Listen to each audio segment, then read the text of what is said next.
யோசிச்சு பாருங்க, நீங்க காலையில வீட்டை விட்டு வெளியே வரீங்க, ஒரு 4-5 பேரு பேய் பிடிச்ச மாதிரி நட் ரோட்ல டான்ஸ் ஆடிட்டு இருக்காங்க. நீங்க அவங்கள போய் கண்ட்ரோல் பண்ணணும்னு நினைக்கிறீங்க, ஆனா அவங்களுக்கு சுத்தமா கான்சியஸே இல்ல.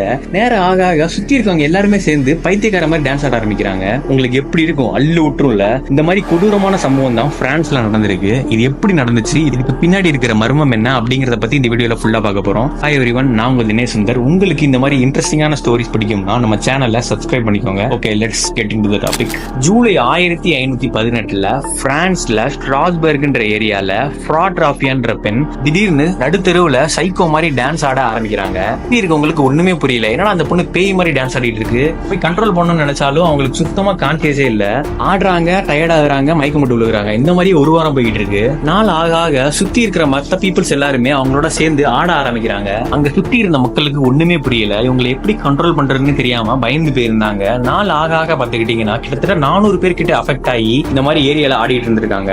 அங்க இருந்த ஊர் தலைவர்கள் என்ன பண்ணிருக்காங்க, இவங்க எல்லாத்தையும் ஒரு மண்டபத்துல போட்டு அடைச்சு வச்சிருக்காங்க. கொஞ்ச நாள் ஆனவனே சரியாயிரும், சுயநினைவுக்கு வந்துருவாங்க, அப்புறம் எல்லாம் சரியாயிரும் நினைச்சிருக்காங்க. ஆனா அங்க நடந்ததே வேற.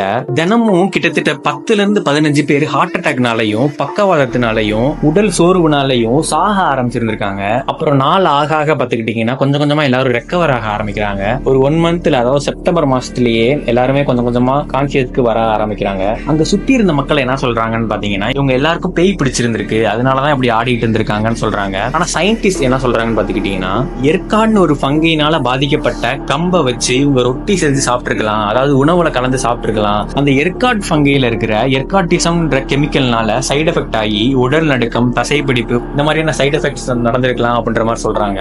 விஞ்ஞானிகள் இந்த தியரியை சொல்றாங்க. ஆனா அமெரிக்கன் டாக்டர் ஜான் வாலர் என்ன சொல்றாருன்னு பாத்தீங்கன்னா, இது ஒரு சைக்கலாஜெனிக் டிசார்டர்னு சொல்றாரு, அதாவது மனநோய்னு சொல்றாரு. ஸ்ட்ராஸ்பர்க்ல ஏற்கனவே ஸ்மால் பாக்ஸ், சிபிலிஸ்ன்ற மாதிரி நோய்கள் பரவி இருந்திருக்கு. அது மட்டும் இல்லாம அந்த மக்கள் பஞ்சத்தினாலையும் பாதிக்கப்பட்டிருந்திருக்காங்க. அது மட்டும் இல்லாம அந்த மக்கள்கிட்ட நிறைய மூட நம்பிக்கைகளும் மூட பழக்கங்களும் இருந்திருக்கு. ஸோ இந்த விஷயம்லாம் அவங்களுக்கு நிறைய எக்ஸ்ட்ரீம் ஸ்ட்ரெஸ் கொடுத்திருக்கலாம், இதனால அவங்களுக்கு ஒரு சைக்கலாஜெனிக் டிசார்டர் வந்திருக்கலாம்ன்ற மாதிரி சொல்றாரு. இந்த தியரியை தான் வேர்ல்ட்ல இருக்க நிறைய பேர் அக்செப்ட் பண்ணிக்கிறாங்க. இந்த தியரிஸ் பத்தி நீங்க என்ன நினைக்கிறீங்கன்னு சொல்லிட்டு கமெண்ட்ஸ்ல சொல்லுங்க. உங்களுக்கு இந்த வீடியோ பிடிச்சிருந்துச்சுன்னா நம்ம சேனல்ல சப்ஸ்கிரைப் பண்ணிக்கோங்க. நாளைக்கு நம்ம இன்னொரு வீடியோல பார்க்கலாம். தேங்க்யூ.